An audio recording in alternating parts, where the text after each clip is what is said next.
तो नमस्कार दोस्तों, स्वागत है मगन ट्यूटोरियल्स में। उम्मीद करता हूं सब लोग स्वस्थ होंगे, व्यस्त होंगे, जबरदस्त होंगे।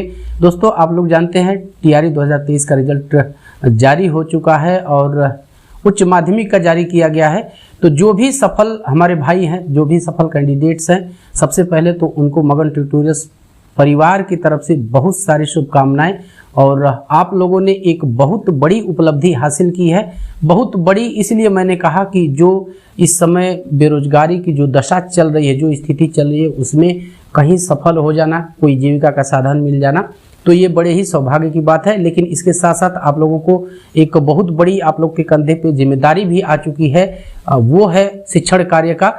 तो उम्मीद यही रहेगी और शुभकामनाएं रहेगी आपको कि आप लोग इसी तरह से, जिस हिसाब से, जिस तरह से आप लोग सफल हुए हैं, आगे जो आपको अपने कर्तव्यों का निर्वहन करना है उसमें भी आप लोग खरे उतरेंगे और बिहार को एक अच्छा, सुसंस्कृत, सुशिक्षित राज्य बनाने में अपना योगदान देंगे।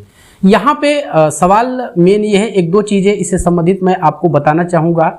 और पहली चीज़ ये है कि बहुत सारे बच्चे ऐसे हैं जो वाटर मार्क डॉक्यूमेंट है उसको नहीं समझ पा रहे हैं। आपको उसमें कुछ नहीं करना है। आपका जो भी डॉक्यूमेंट पहले से अपलोडेड है डीबी में, डीबी से पहले, वो आपका डॉक्यूमेंट ऑटोमेटिक वाटर मार्क हो जाएगा। लेकिन ये बात आप ध्यान रखिएगा कि जब से आपको ज्वाइनिंग, जब आपको कराई जाएगी, काउंसलिंग आपकी होगी, ज्वाइनिंग कराई जाएगी, उस समय आपको वही वाटर मार्क डॉक्यूमेंट वहाँ पे सबमिट करना होगा, वहाँ पे दिखाना पड़ेगा। तो ये ध्यान रखिएगा आप लोग। और इतना तो आप लोग जानते हैं कि एक बार आपने जो डॉक्यूमेंट अपलोड कर दिए हैं उसी को अब सही माना जाएगा, उसमें किसी भी तरह का मॉडिफिकेशन आप नहीं कर सकते। और आप लोग करेंगे भी नहीं, हम जानते हैं सबने अपना अच्छी तरह से जो भी क्वालिफिकेशन है वही डॉक्यूमेंट उन लोगों ने अपलोड किया है। तो एक बार फिर से बहुत बहुत बधाई और शुभकामनाएं आप लोगों को सफल होने की। यहाँ पे एक सवाल बहुत स्वाभाविक सा है और बच्चे पूछ भी रहे हैं कि क्या पीआरटी का रिजल्ट कब आएगा, और उससे भी बढ़ के क्या पीआरटी के रिजल्ट के साथ बीएड का भी रिजल्ट इंक्लूड रहेगा या फिर नहीं रहेगा। आप लोग जानते हैं मामला कोर्ट की विचाराधीन है। पहले ऐसी खबरें थी कि 20 को सुनवाई हो जाए और उसी दिन शायद सब कुछ साफ हो जाए, लेकिन ऐसा हो नहीं पाया। ऐसी खबरें हैं, मैं यहाँ पे चला दूंगा, आपको देख लीजिएगा। जब मैं इसका स्टेटस चेक कर रहा था तो अभी डेट इसकी बढ़ गई है और वो अब 30 अक्टूबर को कर दी गई है। तो ये तो जिस हिसाब से मॉडिफिकेशन बेंचेस में होते रहते हैं माननीय सुप्रीम कोर्ट के, उस हिसाब से ये परिवर्तित होते रहते हैं। तो अब उम्मीद यही है कि 30 को सुनवाई हो जाए और जो कुछ भी कोर्ट का रुख है, क्या रिलीफ देगी क्या नहीं देगी, हमें वैसे उम्मीद है। जिस तरह से छात्र संगठन लगे हुए हैं, जिस तरह से मेहनत कर रहे हैं, रिलीफ जरूर मिलेगी। क्योंकि ऐसा एक उदाहरण आप लोगों ने छत्तीसगढ़ में देखा भी, और बोपन्ना की ही बेंच है तो शायद उसमें मिल जाए। हालांकि ये पहले मामला टैग हुआ है चीफ जस्टिस ऑफ इंडिया के यहाँ, तो वहाँ से रजिस्ट्री देखते हैं क्या इसका लेती है। लेकिन अभी तक जो स्टेटस दिखा रहा है वो बोपन्ना की ही बेंच में ये है। तो सवाल ये है कि क्या पीआरटी में जो रिजल्ट है, आप लोग इसका सहज अंदाजा लगा सकते हैं कि जब तक कोर्ट से कोई राहत नहीं मिलती, कोई दिशा निर्देश नहीं मिलता, तब तक तो विथहोल्ड ही रहेगा। और हमें उम्मीद है कि शायद इस तरह का कोई रिलीफ मिल जाए। लेकिन आप लोग का एक ये सवाल यहाँ पे हो सकता है कि क्या आने वाले कुछ दिनों में केवल रिजल्ट हो सकता है कि डीएलएड का या बीटीसी हम कह सकते हैं उसका ही जारी हो जाए। तो हाँ, ऐसी संभावनाएं लग रही हैं। जिस तरह की प्रक्रियाएं हो रही हैं और जिस तरह की चीज़ें हो रही हैं, उससे ऐसा लगता है कि बिहार सरकार किसी भी लेट लतीफ़ी के मूड में नहीं है। लेकिन देखने वाली बात होगी कि क्या कुछ किया जाता है बीपीएससी और शिक्षा विभाग की तरफ से, क्या वो रिजल्ट जारी कर देते हैं। लेकिन ऐसी खबरें तो उड़ती उड़ती ज़रूर आई हैं कि शायद जो पीआरटी का भी रिजल्ट है वो बीएड को होल्ड रखते हुए ही जारी कर दिया जाए। क्योंकि आप लोगों ने देखा, मैंने आपको दिखा भी दिया कि जो केस है, जो रिलीफ के लिए एसएलपी पड़ी हुई है, वो लगातार लेट हो रही है। अभी 20 को था, फिर 30 को हुआ, हो सकता है आगे चल के उसको और शिफ्ट किया जाए। तो बिहार सरकार एक तरह से हम कह सकते हैं कि वो ऐसे मूड में नहीं है कि किसी भी तरह की हिलावाली हो सकता है कि इस तरह की कोई बैकग्राउंड इस तरह का रख के कि जब ये रिजल्ट आएगा तब बीएड वालों को जारी किया जाएगा, और उससे पहले ही बीटीसी का जो रिजल्ट है वो जारी किया जा सकता है। तो ऐसी खबरें हैं, लेकिन आप लोग को घबराना नहीं है और मैं एक चीज़ आपसे कहूँगा कि हमेशा आप आशावादी रहिए, क्योंकि यदि आप आशा रखते हैं तभी आप उसके अनुसार अपना प्रयास भी करेंगे।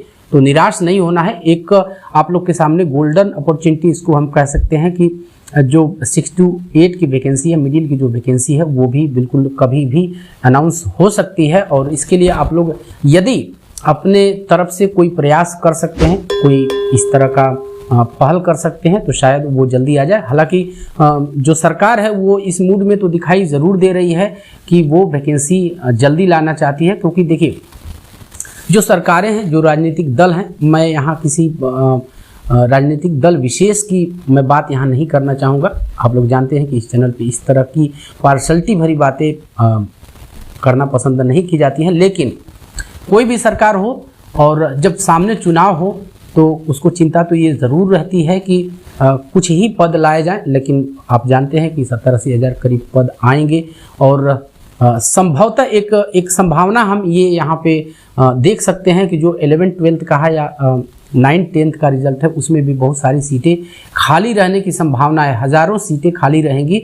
तो हो सकता है कि सरकार के दिमाग में इस तरह की बातें चल रही हों कि इस वैकेंसी से यदि सीटें खाली रह जाती हैं तो, और जो कि रहेंगी, ये क्लियर है कि सीटें खाली 25-30 हज़ार के करीब यदि मिला दिया जाए। पीआरटी में भी सीटें हो सकता है कि कुछ इस तरह का अगर होता है तो हो सकती हैं, तो उसी के साथ हो सकता है कि वो इंक्लूड करके और नए वैकेंसी में जो 6 to 8 की आने वाली है मिडिल की, उसमें कर सकते हैं। लेकिन अभी कुछ कहना थोड़ा सा इसमें ज़्यादा जल्दी हम कहेंगे जल्दबाजी होगी, तो अभी हम इस बारे में कुछ नहीं कहना चाहेंगे। लेकिन आप इस संबंध में प्रयास कर सकते हैं और प्रयास हो भी रहे हैं कि ये जो वैकेंसी 6 to 8 की है ये जल्दी से जल्दी आ जाए, ताकि जो बीएड को एक चोट लगी है, जो बीएड को एक निराशा हाथ लगी है, वो कहीं न कहीं आशा में तब्दील हो सके और इन बच्चों के लिए भी कोई एक उम्मीद की किरण दिखाई दे कि चलिए पीआरटी में नहीं तो कम से कम 6 to 8 में मिडिल में उनको करियर बनाने का, अपनी किस्मत आजमाने का, जो कुछ भी उन्होंने आज तक अध्ययन किया है, जो कुछ भी मेहनत किया है, तो उसको आजमाने का एक मौका मिल जाए। और यही मौका शायद इस तरह से चीज़ें भी मैनिपुलेट हो रही हैं कि सुप्रीम कोर्ट से भी मांगा जाएगा। और जैसा कि मैंने आपसे पहले कहा है कि यदि ये बैकग्राउंड तैयार हो जाता है कि जब शामिल किया जा रहा है छत्तीसगढ़ में, यदि वो हो जाता है, उत्तर प्रदेश में भी आप जानते हैं कि 18 से ही जो बच्चे हैं वो नौकरी कर रहे हैं बीएड के, तो उनका भी मामला शिक्षा मित्रों ने एक तरह से एसएलपी एक दिया है, तो वो भी चल रहा है। तो अगर इनको रिलीफ मिलती है तो एक बैकग्राउंड तो ज़रूर बनेगा कि बीएड को फिर से पीआरटी में लाया जाए। और उसके लिए ज़रूरी यही है कि अच्छी तरह से बहस हो और जो चीज़ें जो हैं उनको कोर्ट को समझाया जाए, कन्विंस किया जाए कि बीएड पहले से पढ़ा रहा है। आप लोग जानते हैं कि इससे पहले यदि स्पेशली मैं उत्तर प्रदेश की बात करूं तो यहाँ पे बीटीसी चलता, स्पेशल बीटीसी चलता था, आप लोगों को पता होगा, विशिष्ट बीटीसी जिसको कहते थे। तो बीएड तो है, लंबे समय से है, लेकिन कानूनी पचड़े में कहीं न कहीं नुकसान हो गया। और हम यहाँ पे बिल्कुल निसंकोच कहेंगे कि एनसीटीई की जो हीला हवाली है या जो कानून बनाने का उनका प्रोसेस था, इस तरह की चीज़ें, और चलिए ठीक है, जो कुछ भी हुआ उस समय सही प्रोसीजर फॉलो नहीं किया गया, लेकिन कम से कम सुप्रीम कोर्ट में अपना पक्ष रखना चाहिए था। और कुछ सुधार जो अपेक्षित है माननीय सुप्रीम कोर्ट की तरफ से, उसको लेके एनसीटीई दोबारा जा सकती थी, केंद्र सरकार भी दोबारा जा सकती थी, दोनों पार्टियां थी।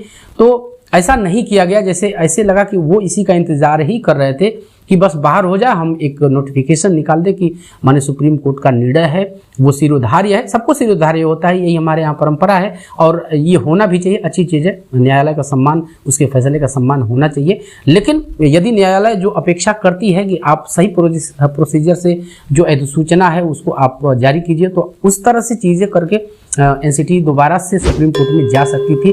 तो वहाँ पे तो अगर ऐसा होता, यदि ऐसा होता, तो हम निश्चित रूप से कह देते कि हाँ रिलीफ मिलनी तय है। लेकिन फिर भी प्रयास जारी है और हम ये उम्मीद करके ही चल रहे हैं कि बीएड को कोई न कोई रिलीफ मिलेगी वहाँ से कम जो ऑनगोइंग वैकेंसीज है उनकी नोटिफिकेशन पहले आ चुकी है, तो उनको एक रिलीफ मिल सकती है, ऐसी संभावना है।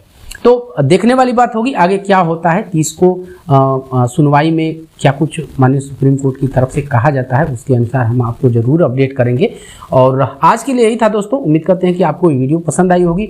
और चलते चलते वही रिक्वेस्ट दोस्तों, कृपया इस चैनल को लाइक शेयर और सब्सक्राइब जरूर कीजिए दोस्तों। जब आप ऐसा करते हैं तो हमें एक मोटिवेशन जरूर मिलता है। मिलते हैं अगली वीडियो में, तब तक के लिए नमस्कार।